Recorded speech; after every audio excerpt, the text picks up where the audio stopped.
Okay. And then I'm going to hit play on this thing. So here goes. Oh, this play is or record? You should hit record. Well, yeah, record is good. Are we going to listen to a podcast or are we going to record a podcast? We're going to definitely record it, and then people are going to listen. Oh, you're going to play top show stuff. I see what you're saying. Yeah. I got play, I got record, I got all the buttons, Brian. Yeah, They're all ready to be pushed. You press them together. You press play and record together, and that's how you record a podcast. Yeah, that's right. I'm going to depress them together. That's how it's going to go. Here we go, everybody. Enjoy this in 3, 2, 1. Hey, what you going to do today, Marty? I'm going to call 976-7777. They're going to tell me a great story every day. I'm going to ask my parents if it's okay if I call 976-7777. No, me first. Me first. Me first. Me first. Me first. Me first. Me first. Me first. Me first. Me first. Me first. Me first. Me first. Me first. Me first. Me first. $2 per call plus possible toll. Ask your parents' permission before calling. Woo, yeah!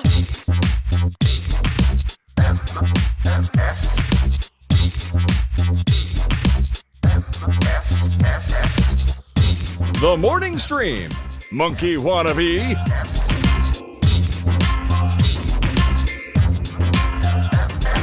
Good morning, everyone. Welcome to TMS. It's the morning stream for October 10th, 2023. Scott Johnson here. Brian Ibbett there.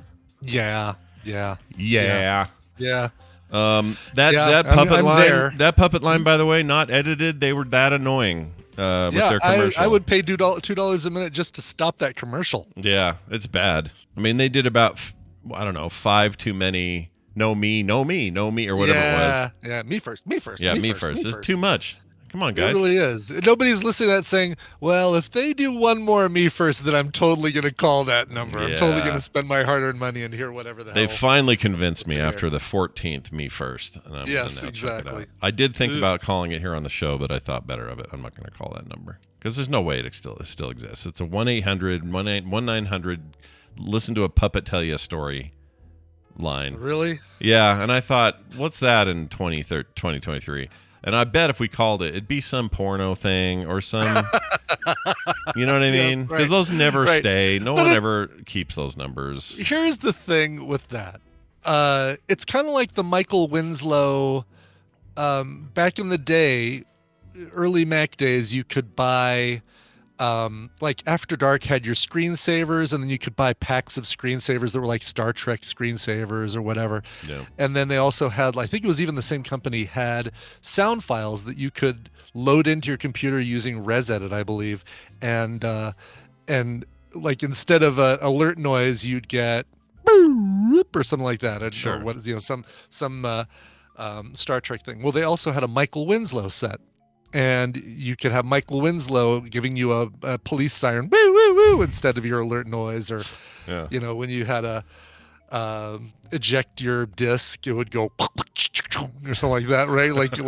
Something like Michael Winslow could only do. Yeah. But what's dumb about that is that if you don't see Michael Winslow, it doesn't work because you're just hearing somebody's doing a sound that sounds like a thing. Yeah. And what's amazing is you look at the people who, like the person who's doing that, it's really cool. I think the same thing is true with calling a 976 number to hear puppets tell you a story. If you can't see the puppets, it's just a guy doing a dumb voice reading you a story. Yeah, I feel like you'd have to be a kind of and let me put this very gently. Yes, we have puppeteers in the audience. One of whom is and no shade to them. Puppeteers, you're awesome. I think this commercial is not good for your business because there's no way that they were actually doing any puppeting after the fact. The commercial's all you're going to get. And only kids who are just a little on the slowish side are going to buy this. They're going to see this and go, okay. "Oh, puppets, so let me get on the phone." Any other kid who's actually paying attention knows you ain't going to get there ain't no puppetry on the phone. Yeah. You'd be lucky if I'll bet it wasn't even live people. I bet it was just like pre-recorded bull crap, you know? Oh, it definitely was. Are you kidding for those 976 numbers? Unless you're talking to Misty, who's doing a little hand shandy on you. It's, you're basically hearing the recording of something that is going to go as slow as possible to milk you out of as many minutes as possible. Yeah. And we lived in the time for this. Like when we were coming up, every night it was looking for hot girls on a cold Friday night in the fall. Right. Oh, yeah. Called 919. It was always on. Every channel had a thing. Usually and it started later with a night. saxophone. Yeah. Hi, I'm lonely. I sure wish somebody would call me. Yeah. Or party lines. Lots of party lines. Those It'd be were in the fun. middle. It'd be the first commercial break of American Gladiators at 12:05 a.m. after Saturday Night Live. Yep. It's like this is Friday and you don't have anywhere to go. Join the party Exactly. line. Yeah. 1-900 people- party. Blah. When the 976 phase died down, then they just moved on to Girls Gone Wild videos, and now I don't know what they do. They're probably trying to sell Bored Ape NFTs or something. I don't know what. Yeah, what happens today? What happens at 2 a.m. now on television, like a local channel? Yeah. Does anyone know? I mean, does a local channel even make noise if nobody's there to hear it? Yeah. But it's like, I know for a while you could flip something on and there'd be Cher talking skincare products or something. And then another time you'd flip it on, it'd be like Ron Popeil with some bullshit. But Right. I don't know what it is now. I assume infomercials still exist. BioGas says that commercial is usually followed up by Bruce Willis Seagram's wine cooler commercial. You mean the one where he goes, Seagram's golden wine cooler, and he's holding a harmonica on the front porch of some house with a bunch of blues musicians? Yep, those were the days. Yeah. Was he actually in a band? Was that the whole point? Or was that just Well, him? I mean, he did his whole Return of Bruno album, his whole, like, I'm a fake singer named Bruno. Like, one of the first post-Spinal Tap music mockumentaries was that HBO Return of Bruno, where they had a whole fictional backstory for Bruce Willis as Bruno. Wow. I have that whole dumb album. Really? You have it? Yeah, on vinyl. What? Yeah. Brian. I mean, of course I have it on vinyl. Yeah. Good Lord, Brian. I don't know what to say. The Return of Bruno. He did a cover of If You Don't, it's not Express Yourself. If you don't respect yourself, ain't nobody gonna give a hoot. Nah, nah, nah, whoa, whoa. Respect yourself. Wow. Old classic 60s Motown thing, and he did his... I just can't imagine why it didn't explode into a new career for him. I just can't find imagine. I can't figure out why Columbia House didn't want that album back. Yeah. Oh, yeah, he covered Under the Boardwalk as well, yeah. You should keep that Eddie Murphy album. I have that on vinyl, too. No surprise there. Man. That thing. I gotta put some of those up here in place of the Rolling Stones. I think you should put Bruce Willis up there. Oh, I found a Seagram's commercial real quick here. Check this out. Let's play this. Hey, me fellas. Turn it up some. Whoops. Golden wine cooler, Seagram's. Golden wine cooler. It's wet and it's dry. Golden wine cooler. My. They're just like singing into bottles, man. Yeah, and I think I pretty much nailed the impersonation. I think I might have even been in the right starting note. That thing is so burned into my head. It's pretty good. It's pretty good. Pretty good. Eddie Murphy had 3 albums. We're not talking about comedy. 3 music albums. Not talking Delirious or that. The only one I know of is How Could It Be, music-wise. Did he have more? What is that the one that had Party All the Time was the big one on that? Yeah, Party All the Time and the Something in Your Butt or whatever. What was that? Yeah, I don't think he didn't put that one on that album. That was a little one-off comedy single. Oh, I didn't know that. I thought that was all part of it. Let's take a look. I'm pretty sure How Could It Be is not... So How Could It Be, 1985. Oh, yeah, there were 3. So the chat was right. So okay. How Could It Be, So Happy, and Love's All Right. Wow. Yeah, that was 93. Jeez.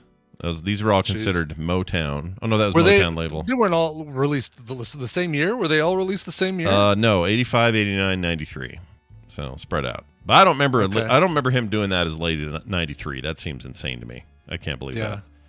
Yeah. And so how could CON confused. Oh my god, I need to get this album out. This is so bad. It's pretty bad. Oh god, that's right. And a couple of these songs were like Party All the Time was Rick James. Because he comes in and does, she likes to party all the time. That's his little contribution to that song. But then he also does Everything's Coming Up Roses by Stevie Wonder and Do I. So it's mostly covers? Produced and written. So Written by Stevie Wonder, but not covers. Okay. Yeah, Alright. doesn't look like any of these things are covers on this album. There he is, everybody. There's a shot of the video. Show it to the chat room. Party all the time. Eddie Murphy. What a moment in music and comedy crossover history. Wow. Oh wow! Nile Rodgers co-produced his second album. That's surprising, with songs like "Put Your Mouth on Me," "Till Oh. the Money's Gone." Oh, I think maybe those go together, and that explains what he was doing in that Chevy Suburban with oh my God, something Brown. What was her name? Crap. It is something Brown. Tiffany Brown. Tiffany. Wait. Not Tiffany Brown. What was it? Eddie What's her Murphy. name? Oh, we got to find this. Melanie Brown. Melanie Brown? Not Melanie Brown. Oh, man. I can't find it. Shoot. Oh, Mel B. Was that is Melanie Brand Mel B? Because they were together. No, he for a was while. with Melanie. He was with Mel B. He's the father of one of her children. Yeah, Mel C. Not Downtown Julie Brown. Not Yvette Nicole Brown. Good Lord, you people are horrible. Yeah, they don't know. They don't know nothing. Or am I confusing that prostitute with what was the name of the? The one with the Hugh Grant Hugh Grant prostitute. prostitute. Hold on, that might be who I'm thinking of. We Doc got Brown, that's it. our celebrity prostitute dalliances crossed. We got them mixed Yes. up. I do like you go to the Hugh Grant Wikipedia page, and it's got philanthropy, filmography, awards and honors. So it should have philandery and Yeah. philanthropy. Yeah, you missed the other PH in there. Personal life. Let's see if that's it. Yeah, there'll be something. in Divine Brown. Jeez Louise, that's who I was trying to come up with. Yes, there. Divine Really? Brown was the one Divine with Brown. Oh my gosh. Divine Brown was the one with Hugh Grant. Clearly her real name. There's no way that's fake. Her real name is Divine Jones. Oh, that's interesting. Divine is really her real name? No, I'm kidding. I'm kidding. Oh. Her real name is Estella Marie Thompson. That makes more sense. That fits with what I predicted. Yeah. Speaking of celebrities and weird stuff. Boy, oh boy, it was a deep, dark hole. Yeah, we went places. I found a clip that I must share and then discuss. Okay. So, Ooh, are you good. familiar with Al Michaels, sportscaster Al Michaels? Yes. All right. Yeah. Does good work, right? We like him. He does. He's I know his voice, and I know if I saw a picture of him, I'd say, oh yeah, that's Al Michaels, but I couldn't tell you.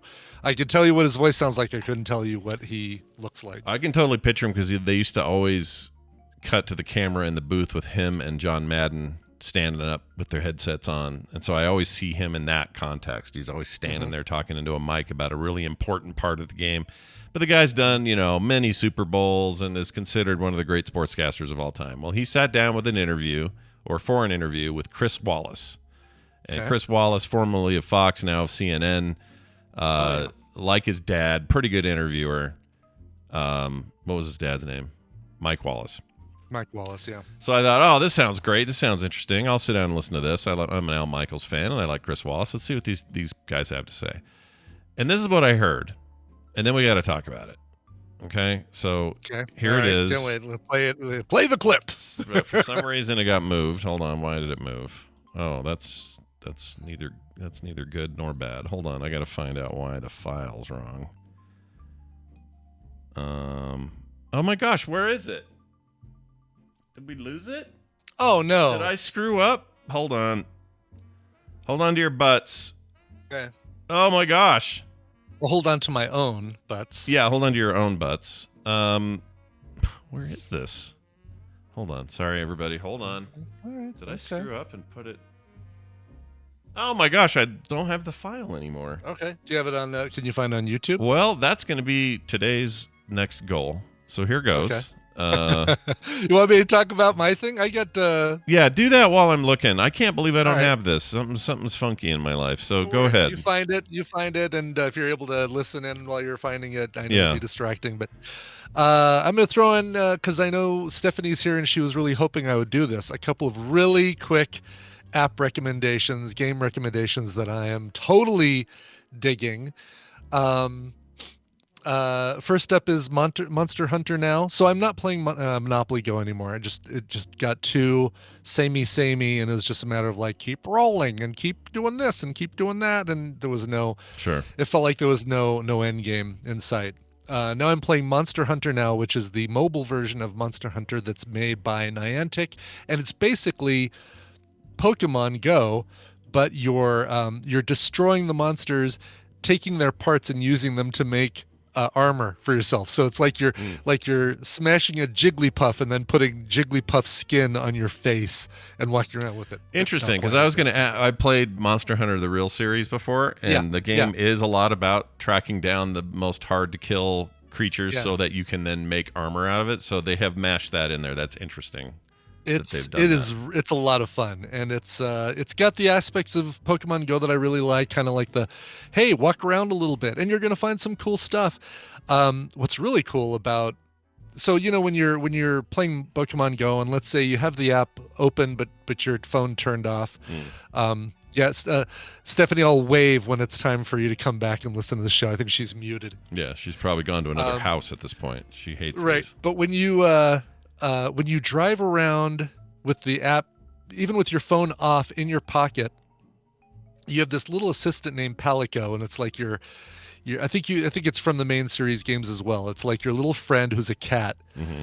I guess combining pal for friend and calico for cat. Sure. And he will paintball monsters for you while you're driving around, so that when you get to a safe place, you can open up the app and say, oh, here are 5 monsters I found for you as you were driving around. Now you can attack them at your leisure. You have 2 days, 48 hours to attack these monsters. And you just basically attack them like a raid. Really, really cool. He'll also like collect stuff to put in your bag. You don't need to have a special cheater device like the Pokemon Go Ranger or the Pokemon Go Plus or whatever. Nice, like a little Sherpa guy doing all your bidding. I like it. It is.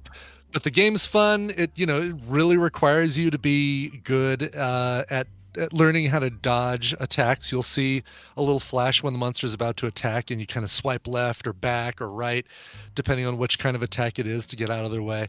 Anyway, totally digging that one. Second one is Slay the Spire. I know people have been raving about Slay the Spire since it's been on Steam. You being one of them, you even nearly you got me to put on my wish list, but I never broke down and bought a copy. Glad I didn't, because it was on Apple Arcade, and so it's a free game. Well, free if you pay for Apple Arcade. Apple Arcade. Yeah. And holy crap, I'm loving that. I'm almost playing that more than Marvel Snap right now. Slay the Spire. It's so good. There are a million people trying to capture what they captured very simply, and it's really hard to. No other game has quite gotten it. It's very, very, very good. So good. Deck building roguelike, basically. Yeah. You're working your way up through a dungeon, every level, and you're attacking things and figuring out which direction you want to go and getting health, but also buying new cards and getting new cards and stuff like that. Very cool. I said deck building, Claire. Don't get excited. Yeah, don't get excited. What are you? Calm down, Claire. There was no other D. Deck. Yeah. Deck building, Claire. Deck.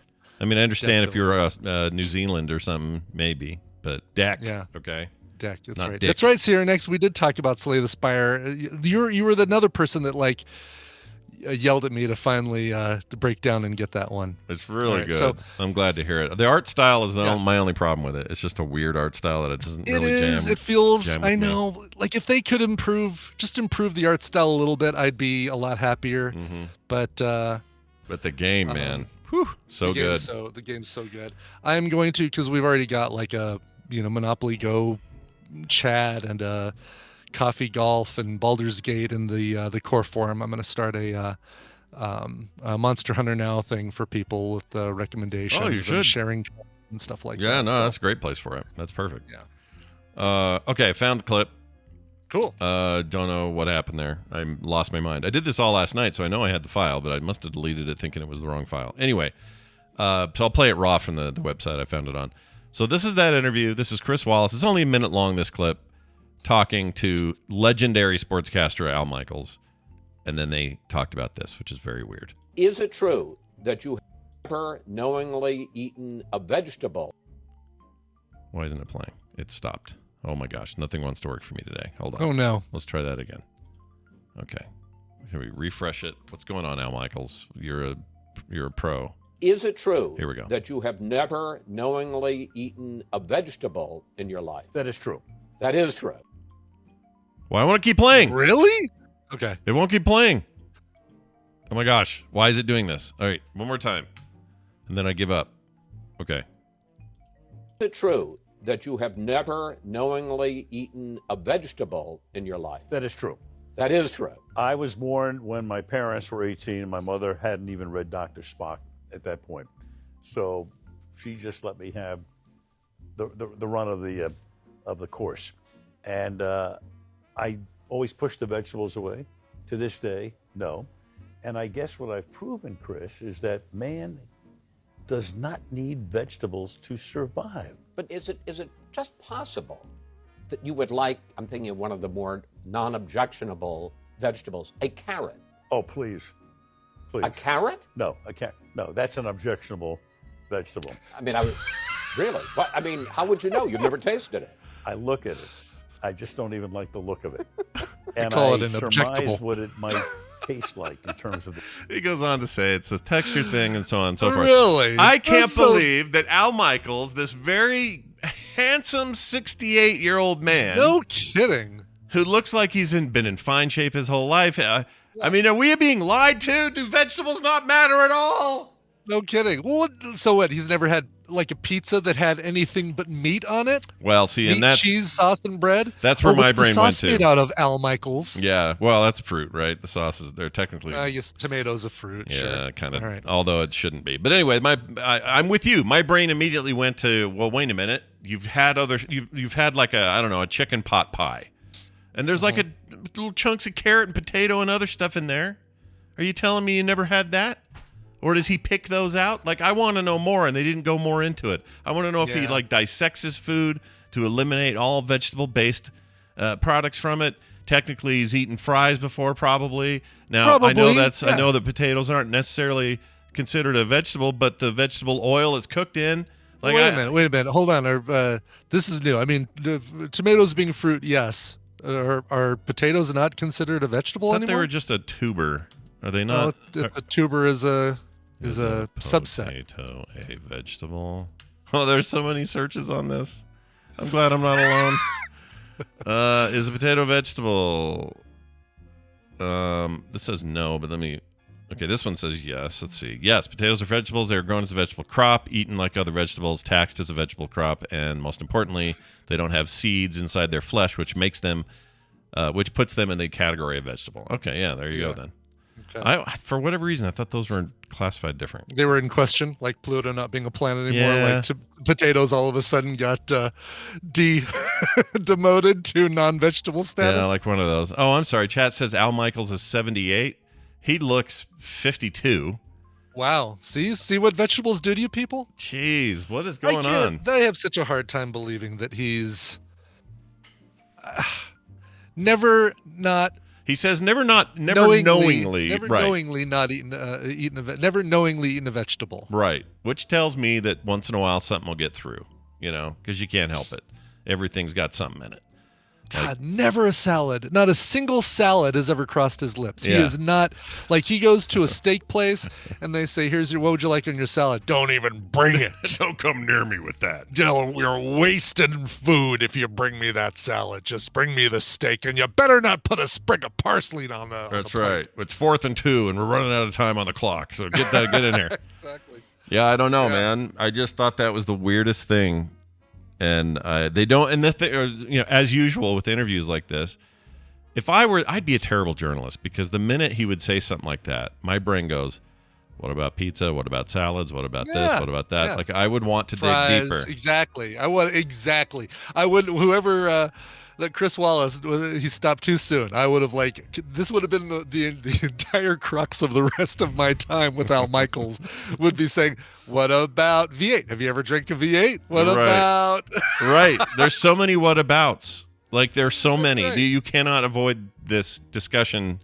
I don't know how they I don't know how they move on. California roll? Because pretty sure there's avocado in California roll. That's a vegetable. Like, is he just sitting down at the dinner every night with a steak and a glass of water, and that's Al Michaels? That's what he eats? Like, I don't know. Guess. No bread? Because bread has... Wait. Why not bread? I mean, is yeast, flour, water... Yeah, why not bread? Egg. I feel like bread's... You can do bread. Avocado's a fruit? Yeah, avocado's a fruit, right? That's true. But bread, you could do bread. One big pit in the middle. Stoic Squirrel says tomato sauce is a vegetable. Yeah. The sauce form of a tomato turns it into a vegetable. Clearly, that's how it works. Tomatoes. Benjamin 006 says again. How does he poop? Well, you ever hear the sound of an apple getting run over by a tire? That's how he poops. That's the sound of Al Michaels poops. Yeah, where is Al Michael getting his fiber? Where is he? I'm nervous about his colon. All right, I'm just nervous. Right. I don't want to look in there. I don't want pictures. I'm just worried about him. All right. Yeah. May he call games for the rest of his life. We also got a clip, and this one I did save because I didn't lose the file because I'm not a dumbass in this case. Good. About how we pronounce the word Worcester. Apparently, we do it wrong. So, like in Worcester, Mass. Yeah. So I think I said Worcester. Yeah. All right. I also say Worcester, so we're going to find out why we're wrong. Here we go. This is another Nick from Massachusetts, not Worcester, Springfield. Just wanted to clarify you guys. You've mispronounced it wrong a few times. It's Worcester. Very simply, Worcester. And then you have to, I would call it Worcestershire sauce. Love the show, though. Thanks, guys. What's this here sauce? What's the Steyr sauce? What's this here sauce? Yeah. Is the correct pronunciation of that stuff. But Worcester, yeah, okay. I can Worcester, do that. yeah. I'd see. Here's where I get I question a little bit. So Worcester, you basically it's your you look at the name of the place and it looks like Worcester, Mass, right? Right. Right. Or no, is it sorry, it's Worcestershire. What is the actual Massachusetts? It's definitely not WOO. It's definitely not. I think it's WORSE. There it is. WORCESTER. So Worcester is how Worcester is what it looks like. Yeah, right? without the H, yeah. Right. Yeah. So do you say pack? I'm going to pack the car. No, you say park the car. But if you lived in Massachusetts, you say I'm going to go park the car over there on Harvard Yard. Yeah. No, it's a wicked good packing place. I got wicked close. That's right. So they don't pronounce the R. Therefore, they're correct in saying Worcester. We live outside of Massachusetts, so we pronounce the R. So we say Worcester. That's my defense, Your Honor. The defense rests. I think that's a fair. I think if I was the judge, I would say I'm going to allow it, and then I would say the jury can go home. Yeah, I'm kind of with you. That's a weird thing, but like Tina and I had this, not really an argument. We had this discussion when we were in Australia because we went to Sydney and then we spent a few days up north in Cairns, Cairns. And I told her I feel weird pronouncing it like the locals do because they wouldn't pronounce it like I do. Like they wouldn't pronounce the cities I live in or the cities I visit in the U.S. the same way I pronounce it because of their accent. So is it wrong for me to pronounce Cairns or Cairns? Yeah, because it the looks way that they would pronounce like it. Cairns has an R. This is CAIRNS, right? Correct. Yes. That if that is spelled Cans, then that's effed. It's pronounced Cairns. Oh yeah, Cairns. Yeah, that's effed up for some beach time. That seems F to me, and it's not just it's not just an accent thing. It's supposed to be an English pronunciation. Well, I don't know the origin of the word, but it's where in Queensland or something. It's like it's northeast. Yeah, kind of the tropical zone there. Yeah. If I'm there, I'm probably saying Cairns, and they're gonna have to pry it out of my dead cold body because I'm not changing. Yeah, no, lucky Phil. I know you're saying it's pronounced Cairns. Take it as an Aussie, Cairns. That's how you pronounce it. But do you also pronounce what is a similarly spelled city in America? We have Tooele, and it looks like Thule. Yeah, but it's more like all of our R's just are there because they need to be. Yeah. Sacramento, Sacramento, or you got to pronounce that R to get there. Yeah. What's with all the silent R's over there? I don't. Claire, I know it's not in America, it's in Australia. But how would an Australian pronounce some of our cities? Yeah. Yeah, Louisville is an interesting example. Oh yeah, Louisville. New Orleans. Yeah. No one says New Orleans. You're not supposed to say New Orleans. Everyone gets annoyed. Yeah, I'm trying to think of what's an American city that an Australian would pronounce differently than we do here. I mean, you know what's but maybe funny? That's it. Maybe Louisville is a good example of the why I'm not right about this, right? And I'm fully prepared to admit that I'm not right about this. But like an Australian wouldn't say, "Oh no, it's pronounced Louisville." No, it's pronounced Louisville. Oh, I'm going to Louisville, Kentucky. Yeah, nobody's going to Louisville. Yeah, that's a fair point. Maybe that's the one. That's the example. You found it. I don't know what they would do. Norfolk. Well, see, Norfolk. We pronounce it Norfolk. Yeah, we say Norfolk. Yeah. It really sounds like you're saying. I know. The more you say it, the funnier it gets. Norfolk. How would you... So, okay, an Australian with the R thing. Here we have a little town here called Hurricane in southern Utah. Oh, yeah. It's spelled like hurricanes, straight up hurricane, but it's pronounced hurricane. Hurricane. Yeah. But then would they even have double trouble with that because there's two R's in it? And it'd be like... No, they'd say Hurricane. No, I don't know what they'd say. not Hurricane. There's a Versailles, also in Kentucky. No, Versailles. Where's Versailles? It's spelled the same as Versailles in France. Yeah. Where's Versailles? Because it's stupid that it's in the U.S. It's pronounced Versailles, but is it Indiana? No, where is Versailles? Pennsylvania. Versailles, Pennsylvania. That could be. Yep, correct. That is correct. Okay. Would they pronounce the R in that? Would they say Versailles? Versailles. Or would they say, it's the locals pronounce it Versailles? We're going to pronounce it Versailles with the heavy R. That town has a population of 1,476 people. That's not a lot of people in Versailles. It's not a lot of people. Versailles. Well, there you go. Wait. Okay, Ace says it's spelled Versailles but pronounced Versailles. So it's. I've heard that it's pronounced incorrectly in Pennsylvania. So in Pennsylvania, they say it wrong. Like they, people came from Europe and they said we're going to put a Frankfurt in Kentucky. We're going to put a. We're going to put a York in New York in your Northeast, but we're going to call it New York. Yeah. We're gonna put a Versailles in France, but we're gonna spell or pronounce it Versailles instead of Versailles. Did they do so? Yeah, that's what I thought too. I've heard people say. Here we go. Okay, Merrick says I'm from Pittsburgh and it's pronounced Versailles. Oh, good. I like Merrick. Meet Ace. Yeah, Ace, Merrick. You guys figure it out. Yeah, work together. Come up with some common ground, you two. Yeah. Once you two have come to an agreement, let me know, and that's what I'll do from now on. That's all how right. we'll this whole thing is really.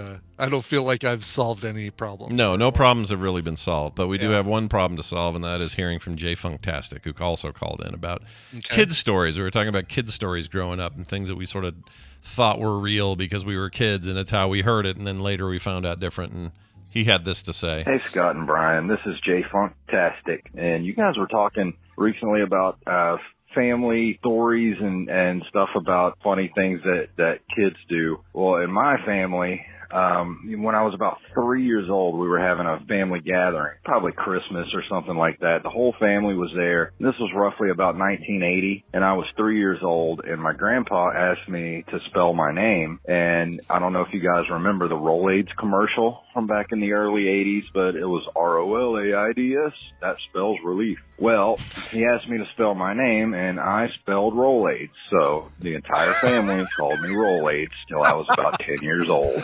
Love the show, though. Thanks. Love it.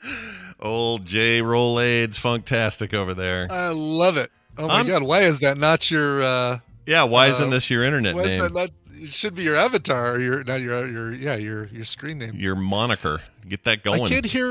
hear her talk about R.O.L.A.I.D.S without thinking of an old punk song from when I was a wee lad, but from the 80s.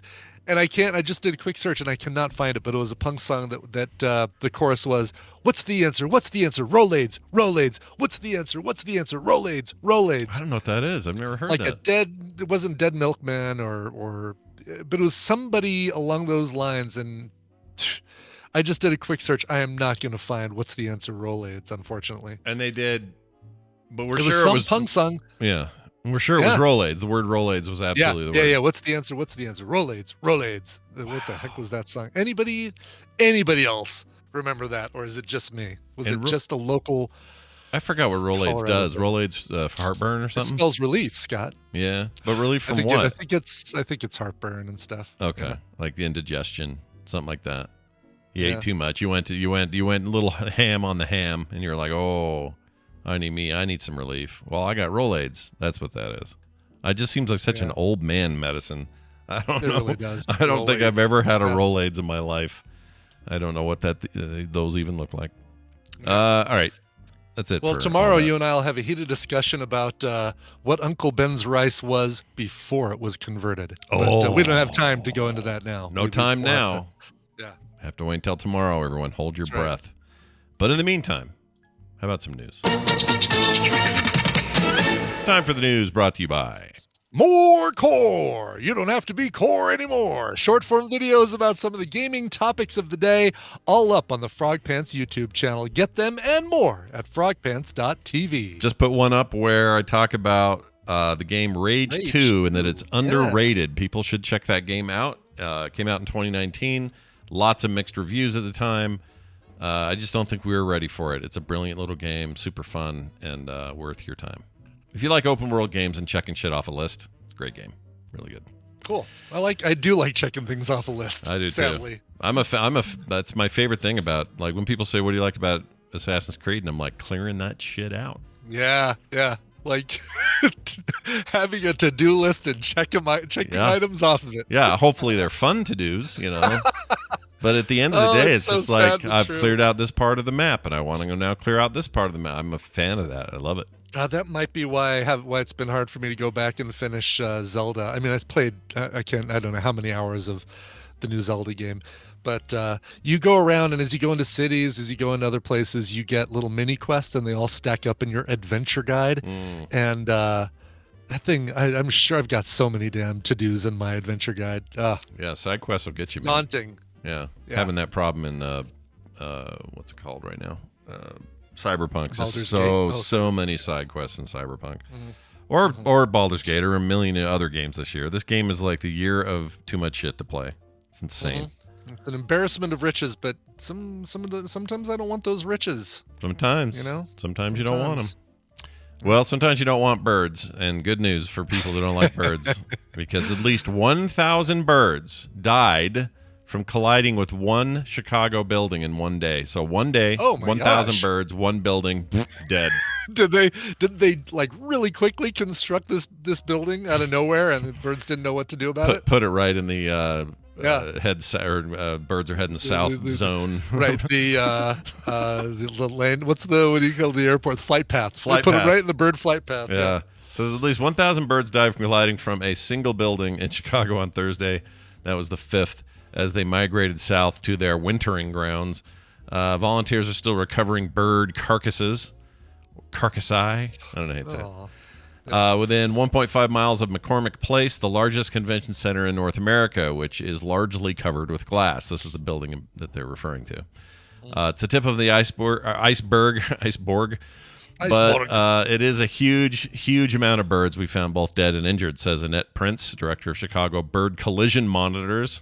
Oh, yeah. We call them the CBCM. The CBCM. Oh my gosh. CBCM. Collision monitors. The bird collision monitors. I love it. How many people work for the Chicago Bird Collision Monitors? I'd like to know. Not enough. We need more than just Annette Prince. She added that this was the largest number of bird strikes that the group ever recorded from the grounds of one building in a single day. So I'm guessing, on average, birds smack into a lot of buildings, especially glass ones, if I had to guess, in a big city. Sure. So it's probably not unheard of that happens, but 1,000 on one building, it's a little, it's a little Hitchcocky. It is. I mean, those are birds who are like flying in formation and clearly only looking at the butt of the bird in front of them and not looking any further than that. So that, it's like, yeah, you're following too close. You're Sure. tailgating if that's the problem, because you're not able to see when the traffic in front of you is coming to a stop. Never stare at a bird's butt for too long. Yeah, no, exactly. We found 2 bird carcasses yesterday. I don't know what's going on here with the birds, but we found 2 dead birds in the yard. Yeah, no cats out there, just a dead bird and another dead bird. We saw that happen in the Conjuring, Scott. Oh Birds shit! I forgot about that. In windows, They were Or swirling trying to around go the through house. glass. Apparently, That's right. I also. Man, this photo is just heartbreaking. Look at all those birds. I know you don't want that many. Look, I think birds are kind of dicks, but I don't want them to die. I don't want them to be dead. Birds can be There were dicks and not be. Tennessee warblers and hermit thrush and American woodcocks. Yeah. Say that one with really good pronunciation. Yes. Woodcocks. Woodcocks. At least 1,000 birds. Look at that, and they've all lined up like some kind of horror show. Look at that. Did they land like that? Because now I'm thinking some sort of Hitchcockian conspiracy. Yeah. Or was it someone's job to lay them on their little backs? No, it's that guy's job right there. Oh, that's adorable. It's nondescript Old Navy T-shirt guy right there, who's hey, do me a favor, Bill. Would you line up all those birds so we can take a photo for the paper? It's our big chance for some publicity there, Bill. Get that going. So we really need people to know about the Chicago bird collection monitors. Yeah, collision monitors. Yeah, this is an outreach program, not really a news story. Yeah. Anyway, all the birds are dead, and whatever. Moving on to this story. It's a lot of poultry that we a whole lot of poultry. Could be cooking. Cook that poultry. We're gonna feed it to Al Michaels. Feed it to Al Michaels. Yeah, Al Michaels, he'll eat it as long as it doesn't have any freaking vegetables on it. He's fine. Right. Staying in the animal kingdom for a moment, we got a woman here with a box of giraffe poop that she said she was planning on making into a necklace. It got seized at the Minneapolis airport. This is trouble. Oh, it's my sister, I guess. No, just kidding. It's not here. This is funny, the word necklace. We went to Costco last night to grab some stuff, and we went with the kids, and Phoebe was there. And if anyone walks by, she's now a year old. Her birthday was, 4 days ago. And she's learning how to speak. She can do 3-syllable words like peekaboo. She can do, it's weird. She just picks this stuff up. Yeah. And some lady walks by, and I swear we didn't know she could say this word. Lady walks by with big pearls around her neck. Yeah. And Phoebe reaches out her left hand, like squeezing the air with her left hand, and went, neckus, neckus, neckus. Wow. And I don't know where she got it. Taylor looked at me like, what the frick? Because she doesn't talk to her about necklaces. So I don't know what's going on. Yeah, that kid's a little knowledge sucker. She's insane. Anyway, so here's the deal. She's trying to say knockers. Knockers.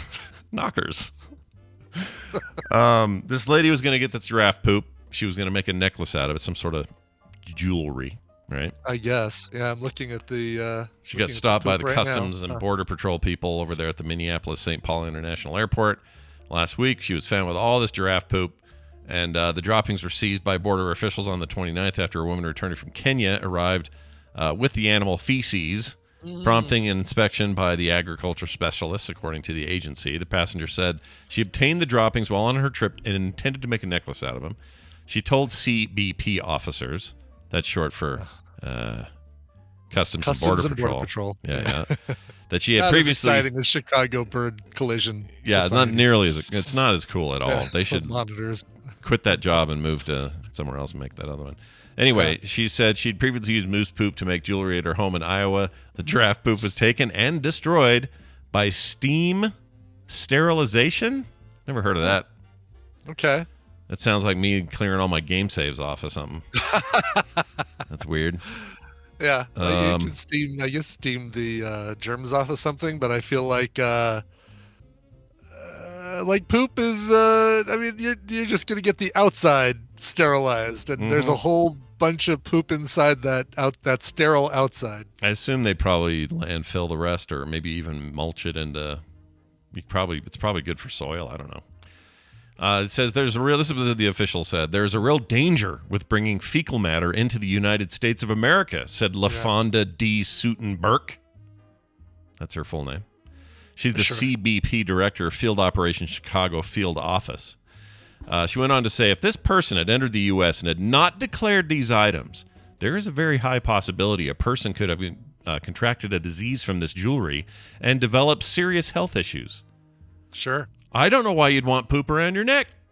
That seems like a bigger question rather than, hey, this you could infect yourself with a disease. It should be, why are you making a necklace out of horse or out of giraffe poop? What is it about? There's so many other things. What are you seeing in these little round nuggets of turds that we're not seeing? Yeah. Explain yourself, lady. Yeah. And you're with your weird proclivities. Yeah, it's a little we'll do this final story because it happened in Colorado. Colorado connection, everyone. Okay. Is it a good Colorado story? Because I'm tired of you sending me bad Colorado stories. I'm going to go ahead and say that this Brian, is a... check out this airport. Hey, Brian, check out, the weed stuff. Hey, Brian, did you know there's a lot of bed bugs in Las Vegas? Hey, Brian. Hey, Brian, look at all these bad things. Yeah, your airport, that airport photo was hell of a nightmare. You know what else, though? Our governor made this last Monday, it was Friday, officially Patrick Stewart Day, because that's his favorite captain of the Enterprise. So it was officially Patrick Stewart, and he gave Patrick Stewart a plaque in person to commemorate the event. Wow. Did they do Keys to the City? Send me that story, Scott. Do they do Keys to the City anymore? Is that a thing? Oh, I don't know. Because that used to be a thing, right? Everybody was like, we gave him the keys to the city, which... Only one key. Never made sense to me. Anyway, all right, let's go. Let's talk. Let's talk about this very positive story from Colorado. Yeah. Police found 115 bodies in a Colorado green funeral home while investigating putrid smells. Oh, awesome! It's a good Halloween story at the least, right?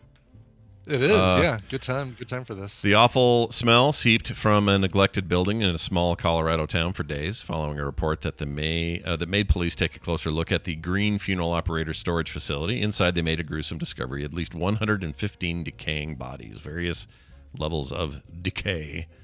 Investigators were tight-lipped Friday about what exactly they found inside the Return to Nature funeral home in Penrose, Colorado. It's right there in the name. I don't see what they're wondering about. Yeah, this is what nature does. If you just let them sit, they just poof. Well, I've been to Penrose. Is that a place you know about? The little town? Penrose. I don't even know where Penrose, Colorado is. Let's see. Let me see if I can. I bet that's got to be on like the eastern slope. Name's not familiar to me at all. Penrose, Colorado. Is this down by census designated place in Colorado? Okay, so there's the map. Let me zoom out. Sure, right by the Sumo Golf Village. Whoa. Oh, and hold on, we've already Penrose has a landmark on Google Maps is the Colorado Burial Preserve and Cremation Garden. So Penrose is developing quite a following. Oh, it's west of Pueblo. Oh, okay. Oh, on the way to Canyon City, So gender reassignment capital of the world. Oh, I didn't know that. Is that true? It was for a while. Yeah, that's that was cool. what Canyon City was known for. What if you had? What if I went there and said, I don't want to change my gender. All right. I'm good. I'm fine being. This just feels like such easy to navigate territory. Oh, it's of course. I love this. But will they give you add-ons, or is that not part of the deal? You know what I'm saying? Like if I went in there and said I want 2 for the price of 1. Oh, I see. You're saying I don't want to change my gender. I want to double my gender. I want to double my gender.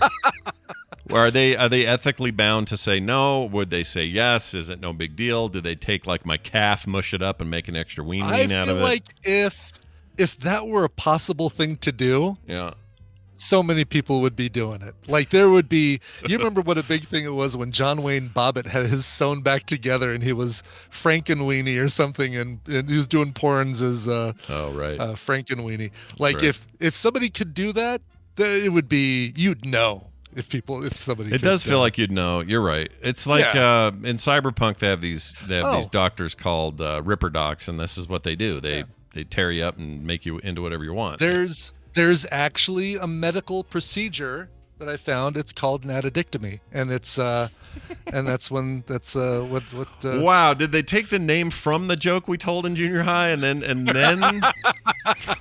then they applied it? They did. That's amazing. They did. Yes, exactly what they did. Yes. That's amazing.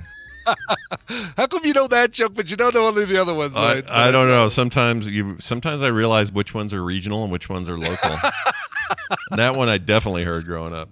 Okay. All right. So Anyway. we're gonna take a break though. Before I do though, all 115 of these bodies just laying about. They said it was like a total horror show. They had to bring in people who normally take care of airplane crashes, come in to sift through the thing. And the whole idea of a green disposal thing is that it's a lot more like back to the earth and less chemicals and all the hippie stuff, right? But these guys apparently had been slacking hard. And they're in trouble. I mean, aren't they, like, if I say, hey, I'm going to go to this special mortuary called Return to Earth Mortuary. What was it called? Return to Earth Crematorium. Obviously not a crematorium because that's not green. Oh, Return to Nature is the name. Yeah. Return to Nature. What though? It's like, does it say? Funeral home. Funeral home. Got All it. right. So Return to Nature Funeral Home. I'm taking my loved one's body there because I don't want it to be cremated. I want it to decompose naturally. Right. So was the plan that they were supposed to bury these, or were they? It feels like they were supposed to let them decompose. Well, they it's just a great had question. improper air lockage on their decomposition room. Well, I think the idea, I could be wrong. Someone needs to write in about this, but I think the idea is you take them to this place, and they do burials. Okay, so they're supposed to do burials. I think so. Otherwise, you just filling a room with bodies and letting them rot. That seems crazy. It does feel. I mean, yeah. That seems crazy. Somebody didn't read the brochure as to what Return to Nature Funeral Home. Like, they just said, "This seems like a good place. I'll take the bodies there." And, That seems like a brilliant idea. Well done, Penrose, Colorado. Merrick says, but also, you probably don't want your loved one to become part of a big old body soup with a bunch of other folks. I don't know. I mean, if I see the name Return to Nature Funeral Home, I'm going to be asking some questions as what does that entail? I know it means you're not putting me in a plastic coffin, a styrofoam. You're not putting me in a styrofoam coffin and burying me. It's probably going to be something a lot more natural if you even use a coffin at all, if I'm even getting buried at all. Well, anyway. Plus, like, true nature, back to nature would be dump them all out in the forest and let nature have its way. That means coyotes are going to get some of you, bugs are going to get some of you, your bones will still be there. Like, you're going to, if we really want to do it, it's kind of a brutal concept, but that's nature. God, that feels worse, right? Like, you you take it to funeral homes and, well, we have two packages. One is we put them on a table in here and just let them decompose in our facility for years, or we could take and dump them out into the forest and just kind of speed up the process and let the animals eat them. Which would you like? Yeah, it gives us a package deal, you know? Yeah. Yes, I would like them crowded in one room, please, with many other bodies. Is that room refrigerated? Oh no! As a matter of fact, sir, we turn the heat up as high as the thermostat will go. Yeah, it's a nightmare. I can't even imagine this place. That's why it's in Penrose and not in Pueblo. Yeah. People live in Pueblo. There would have been more complaints, I bet. Yes. All right, we're going to take a break. When we come back from this break, it is that time of the month where TV's Travis joins us and tries to stump us with a quiz of his own making. Will we survive? Will we go through the gauntlet unscathed? Who will be the winner on the other side? Well, you'll have to tune in and find out after the song break Brian brought. Yeah, well, Minneapolis is not just known for their storage and destruction of giraffe poop. They've also got some pretty cool music that comes out of that place. Take Products Band, for example. Yeah. These guys are a real deal power pop and proto-punk college rock revivalists, kind of like your Television, your Talking Heads, your early REM, Pavement, Sonic Youth, etc. I totally dig this. As a matter of fact, I downloaded the entire album, not just this song, but this whole thing I really, really like. This is from the brand new album, Some Sudden Weather. Here's Products Band and The Matter. Make Halloween fun with one-stop shopping at Woolworth or Woolco for your Halloween needs. Costumes from $1.83 to $3.99, like $6 Million Man, Bionic Woman, superheroes, Batman, Superman, Spider-Man, and a new favorite for girls, Holly Hobby. My Mountain Dew, my fish sandwich, and Johnson City await me.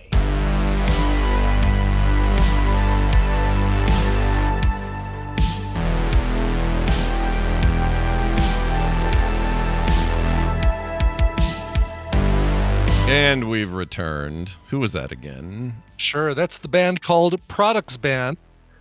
Their SEO maybe could use a little bit of work. The brand new album is called Some Sudden Weather, courtesy of Solid Brass Records. That is the song The Matter.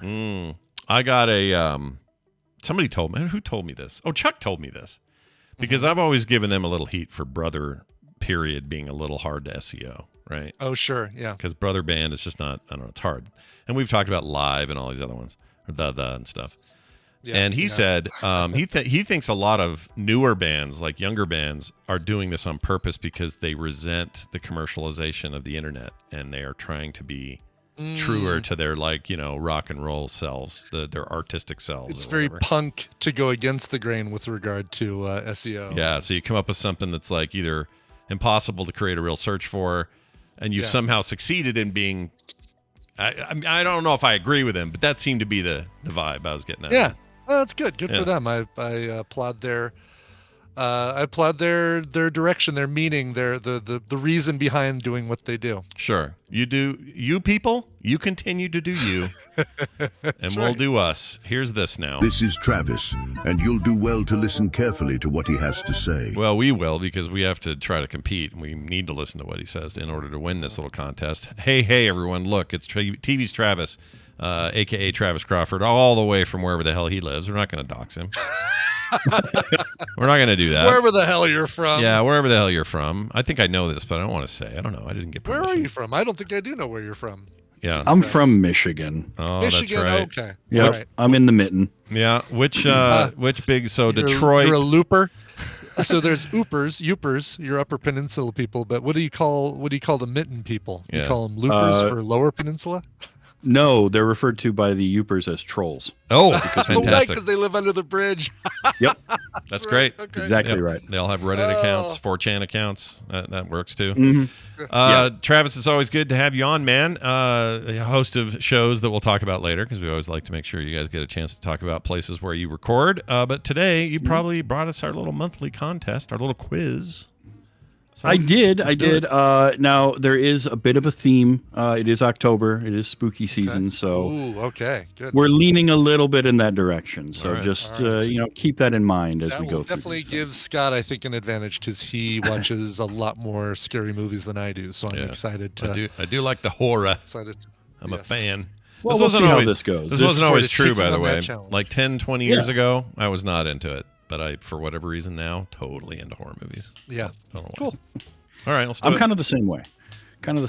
All right. So as it goes, I will give the topic, and you will bet on how many clues it's going to take you to win. Okay. We're going to start this week with Brian.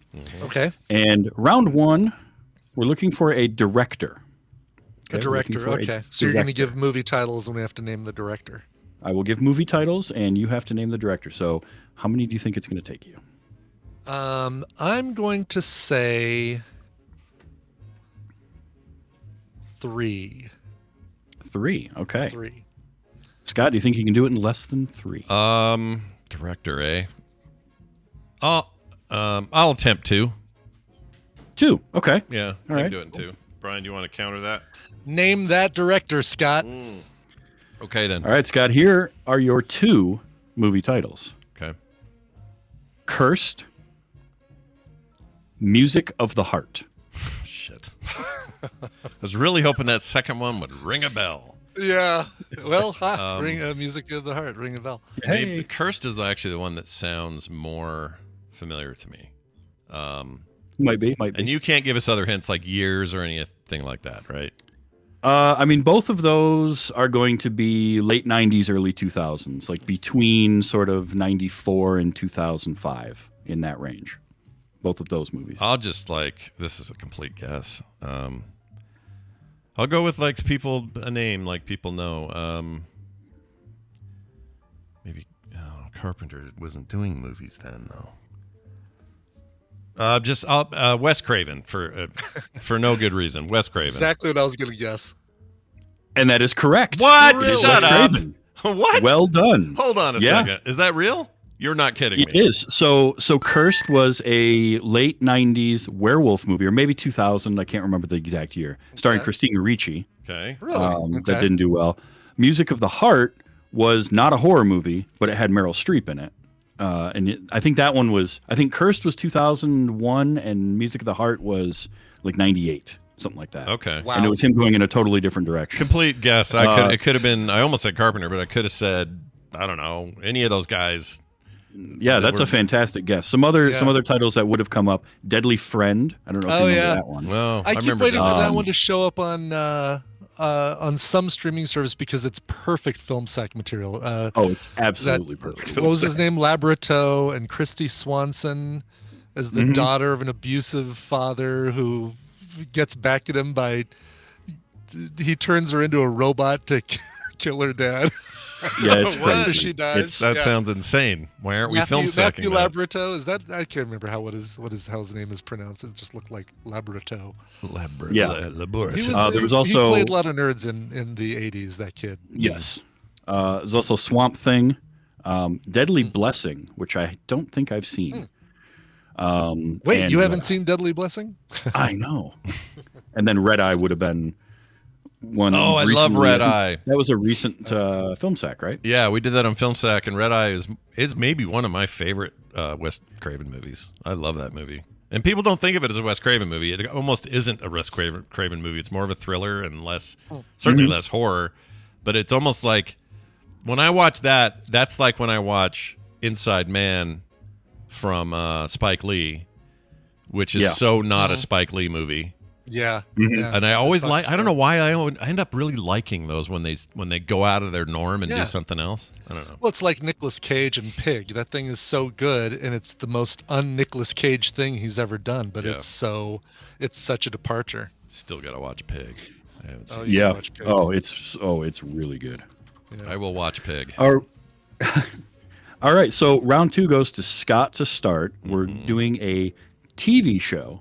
Okay. And I'm going to give you actors that were in this TV show. Now, I did go through the IMDb list and make sure that these actors were in the majority of episodes of this show. All right, so I'm not doing. Cool. There's not going to be like a one-off.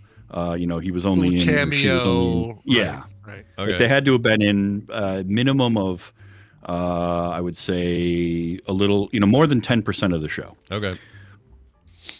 Is it me or Brian? So, who goes? Yeah, you start the bidding. It's you, Scott. Okay. I'm going to start with 4. I can do it in 4. 4. Okay. I'll take 3. Brian, name that actor. A TV show. TV show, sorry. Yes. All right. Okay. Here are your actors. Jack Nance, Kimmy Robertson, Sherilyn Fenn. Okay. I'm thinking Twin Peaks because of Sherilyn Fenn. I'm trying to think if she was on Shameless for a while. Yeah, let's just go because it's hard that kind of fits. Let's say Twin Peaks. Twin Peaks is correct.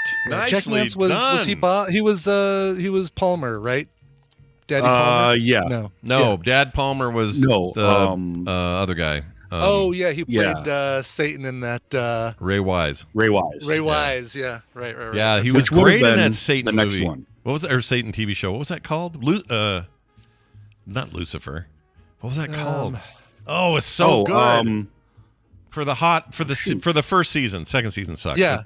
Had that Dale guy from Tucker and Dale. Reaper. I loved Reaper. Yeah. So good. Cool. Anyway. I mean, I just All love Ray Wise and everything. Yeah, I know. It's great. Ray Wise would have been the next one, and then I would have thrown you a curveball with David Duchovny because he was in 5 Yeah. episodes. Right, right. And then he was again, in the Kyle. movie where he dresses up in drag and conveys, silently acts or mimes the murder to what's his face, Agent Cooper. Oh yeah, Kyle MacLachlan. I'm sorry, Colin McLaughlin. So he basically in drag, like, oh, well, he was wearing a blue rose, which signifies that it was this kind of murder. And then he did this action, which signified, it's one of the most bizarre Lynchian scenes ever. Weird. But, It really is. Yeah. All right, round 3. So we're tied right now, 3 points apiece. all right. Round 3, Brian, you're going to start the bidding. We're looking Sure. for an actor Okay. going by movie titles. Movie titles. Okay. Let's go 6. 6. All right. Mm-hmm. Scott? I can do it in. Can I go lower than 5? I can, right? I Of can course, say yeah, you whatever. can go as low as you want. I'll do Yeah. it in 4. 4? Okay. All right. I'll do 3. I'll name 3, that, okay. Name that deal, then. Here are your 3 movie titles. Hugo, The House That Dripped Blood, and Scars of Dracula. Wow, shit. quite the range here, man. Oh, okay. All right. This feels like it's going to be an older guy like Christopher Lee. And I'm trying to think if I want to do anything, if I want to go against any Christopher Lee. But The House That Dripped Blood feels like an old horror movie. Yeah. And I know he was big in that, like he was used for everything back then. And yeah. I can't remember all my Hugo people, but it feels like they would have pulled in. I can't remember. Hugo was that animated or was it just a kid in a train station? It was just a kid movie. Kid in but the it- train station. That was Scorsese. Scorsese, yeah. which is All right. I'm crazy. going to say Christopher Lee. Let's stick with Christopher Lee.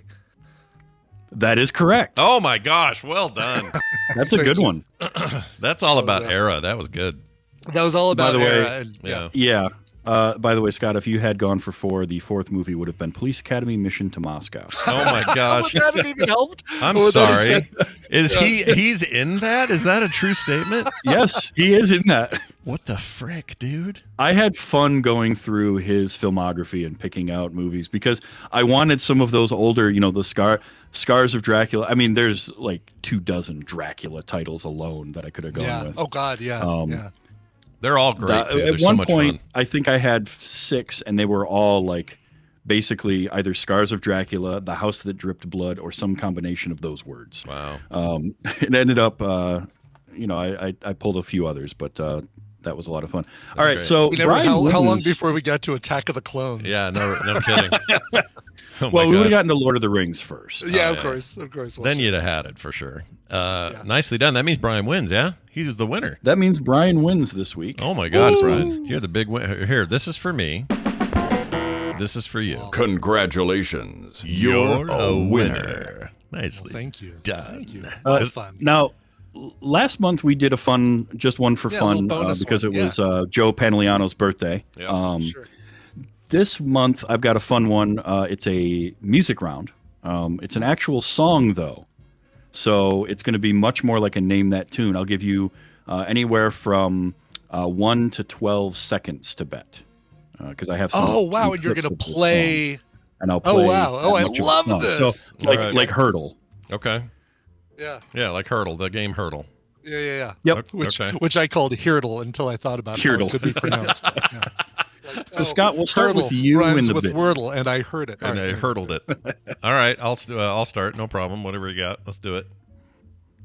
So you've got anywhere from, I've got 1, 2, 3, 5, 8, and 12-second clips. Oh my gosh! And so I got to song. choose one, and then Brian can You gotta choose choose lower. one. Is that how it works? Yes. Yep. Oh, was 4 seconds an option? 5 seconds. Let's is do. enough. I'll say I can do it in 5. All right. So Brian, you can choose 1, 2, or 3 seconds. I will choose. I really want to. I really want to stab at this. I will choose 2 seconds. Oh my gosh! 2 seconds. Name that tune then, because I can't do it. All right. All right. Here's your 2-second clip.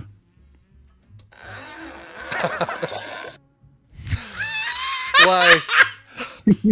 I was working in the lab late one night.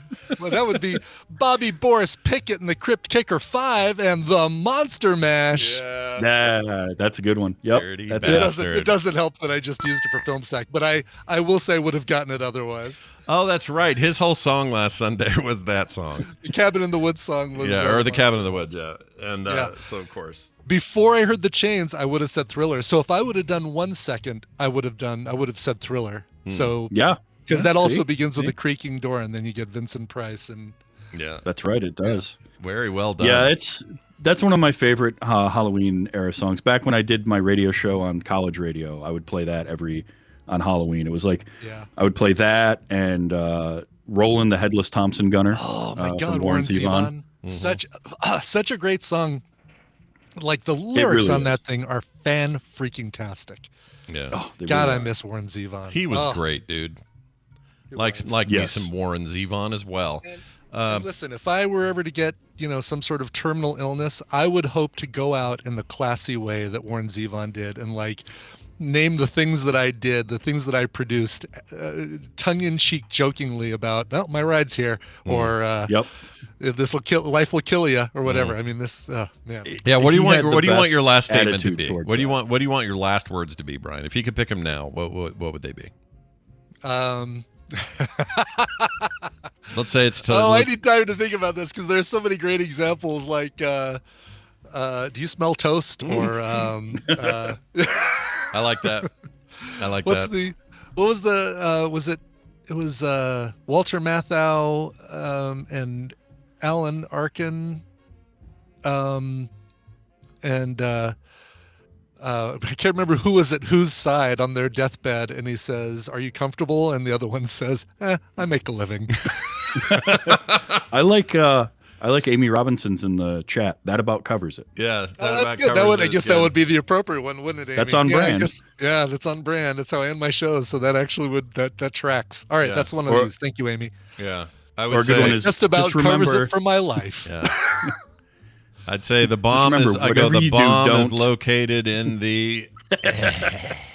And then I just die, and then they'd have to wonder if I really put a bomb somewhere. You make sure you don't finish the sentence. Yeah. Exactly. Right. Yeah. Exactly. That's the goal. One thing I've learned more than anything else about life is never or always. The 5 billion in gold is hidden. Exactly. Yeah. Something like that would be good.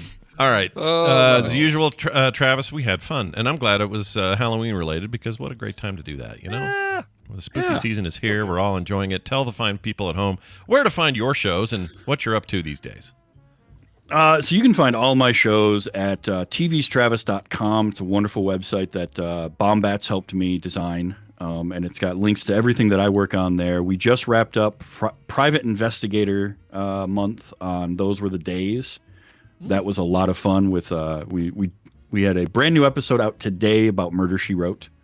That was way too much fun to watch. And this month, every October, the Gore podcast, the four of us take over my Wait You Haven't Seen, and we do a month of horror movies where one of us haven't seen it before. So this week, new episode will be out tomorrow, and it was on Chud.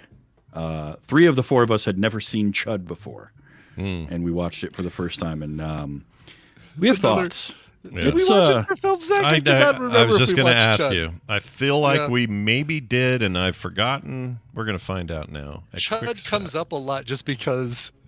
It's the name, right? Cannibalistic humanoid underground dwellers. We did. 2013, December 15th, 2013, episode 188. We saw Chud. I had just a tiny inkling of a memory of it, but if I remember right, Chud is a very weird mixed bag. It's a strange old thing of its time. It is. Yeah. It is. At some point, you should do for Film Sack, if you can find it, Chud 2, Bud the Chud. Oh, my gosh. Bud the Chud. I was hoping the subtitle would be The Chuddening. Yeah, right? The third one. The cannibalistic humanoid underground dwellering. No, wait. Chud 3. This time it's Chud. Oh, no.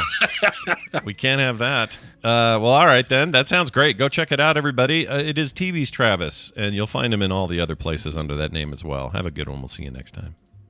See you, Travis. Bye, Travis. So fun. So fun. Love that game. Yeah, it's a lot of fun. We'll look forward to next one. All right, we got a quick text to go out on today. I talked about albinos. Now, I said everything albino is cool. Yes. And I stand by it. I really believe it. And he said, or this anonymous person wrote in and said, today you said albino everything is cool. I just had to tell you that my Hispanic neighbors, who are awesome, have an albino son and an albino daughter and 2 albino cows. That is all. Wow. So no judgment there. Just sounds like he's got a lot of albino in his life, and I'm here for it. I think it's great. That's cool. Yeah. Pretty crazy to have, and he didn't say that either of the parents were albino. Obviously would have mentioned if they were, but the fact that they have both an albino son and daughter is crazy, with neither of them assumedly being albino themselves. Yeah, I assume there's some genetic tendency, and then they just skipped them or something. Who knows? Do you think they purposefully sought out albino cows because they have an albino son and albino daughter? I don't know. That's a great question. When you've got, it's like when you have, when you buy a minivan, that day you drive it, you notice how many of that minivan are on the freeway because you're driving it and you're thinking about it. So I wonder if it's like, well, we got these albino kids and we really need cattle for the South 40 or whatever we're doing out there. Yeah. Let's go get some albino cows. Oh, that sounds great, honey. It'll be just like our family. That all sounds right to me. So yes, Brian, I'm going to answer your question. Yes. Yes, and Claire is correct. We shouldn't say albino. We say a person with albinism. Oh, is that albinism? Albinism? Is that how everyone wants to say it now? I don't know. Yeah, we haven't been told this yet, so thank you, Claire, for the clarification, which is rare from her. Honestly, usually it's just like hysterics, but that right there is actually a good one. That's a good clarification. That is a good one. Yes, I like it. All right, is that what that's called though? Is albinism? Albinism, according to, I did a really quick Google search for albino politically correct, and the first thing that comes up is, to most in the albinism community, the term person with albinism will always be a kinder, gentler, less shocking term. Oh, all right, I'll take it. The word albino can sometimes be an ugly, jolting word to many, especially when heard unexpectedly. If you're ever unsure, just ask. So, yeah. And this is from albinism.org, and I don't know if here's the thing: is it albinism or albinism? I would assume, based on the way other words are pronounced, albinism. Albinism, but yeah, albinism. I would agree with you. This is like the time I took Nick to Costco when he was 4 or 5, and we were walking around in there, and there was a little person working there. And a person with littleism. Yeah, a person with littleism. Whatever. I assume they still want to be called little people now. I don't know. Little people is correct. Yes. All right, because eventually that's going to sound rude. I'm just telling you right now. I know. It's at some point. Yes, because exactly. it already kind of sounds rude. All right, and so you enjoy it while you can, because we'll get to some new version of this. But anyway, this guy's walking around working and stuff, just working, and Nick goes, "Dad," he was little, right? He's a little tiny kid. He's like Van's age. He goes, "Dad, that's a midget," he yells. Oh no. Oh jeez. And I went, "Oh, hey!" Like I was like an Italian mobster who just heard something terrible. Hey, hey. And I grabbed him, and it really scared him because he started crying. He was all upset because he couldn't understand why I was so freaked out. And it turns out he just heard it on some show or something. Didn't know it was a TMS, negative word. Before we knew better, I think we might have used the term midget. Might have. I mean, or I've got film sack or something early on. Yeah. I've got a friend who can't stand the term little person. Doesn't like the term dwarfism, and he is technically, although he's not as small as some, but he's got little personness, whatever it's called. And he prefers midget. So I don't know what to say to anyone anymore. Really? Yeah. Interesting. He's like, I don't know why it's any big deal. I prefer you say that instead of dwarfism. I hate that when he said. Yeah. He says, I don't like little people. It just sounds like, we're about to tie down, what's his name? What's the old story where the guy comes and all the tiny people in the town tie him down? Gulliver's Travels. Gulliver's Travels. That's what he told me. He says little people makes him think of Gulliver's Travels, and he doesn't like that. Oh, funny. Okay. He lives in Phoenix. I think he listens. So, Derek, if you're listening, hi. All right, let's get out of here with this. Oh, if you would like to send in a text about this or anything else, please do 801-471-0462. We would love to hear from you. And better yet, we'd love to have you in our Patreon group. Our Patreon is doing real good, and we love having new people in there to come and take advantage of some of the great things that we can offer you. So join up today, patreon.com/TMS. That way you'll never get commercials. You'll get pre-show content every day. You get our weekend stuff, art in the mail. Too many things to mention here. It's all good in the hood at patreon.com/TMS. All right, I think it's going to do it. Do you have anything else that's going on that we should mention or do? Or? No. I think I need to. It's Tuesday. I need to put up a new soundography. Ham and I are going to be recording today, but we're doing one of our patron movie episodes. We watched the excellent Wham documentary. I know you watched that one too. Oh, it was great. Somebody did. I did. Yeah, it was very good. Did. Yeah. It gave me an appreciation. Who's the second guy? I always forget his name. Andrew Ridgeley. Andrew Ridgeley gets so much love in that documentary, and rightfully so. He's so overshadowed by what's his by George Michael. I can't think of anyone's name. Just my Jorg Michael, as Andrew Ridgeley calls him throughout the thing, is like. Yeah, Jorg, because that was the Greek pronunciation of his name. I was like, oh, wow, okay. Yeah, he's great, though. Really impressed with that. Really, really good. And Andrew Ridgeley is freaking awesome. So yeah. Anyway. Well, there you have it. Let's get out of here with some music. You probably have a little something. I do. Matthew Bickert wrote in and said, I would like to request a song for my son Matthew's 5th birthday, his favorite bedtime lullaby. I'll pause anytime you want to throw in the any happy birthday Hold on, stuff. I'm trying to find my click here. Here it is. Where is it? It's right here. Let's do this one. Happy birthday. My favorite part of that is her at the beginning. That breath of the happy breath. Yeah. Anyway, that would have traumatized a poor 5-year-old.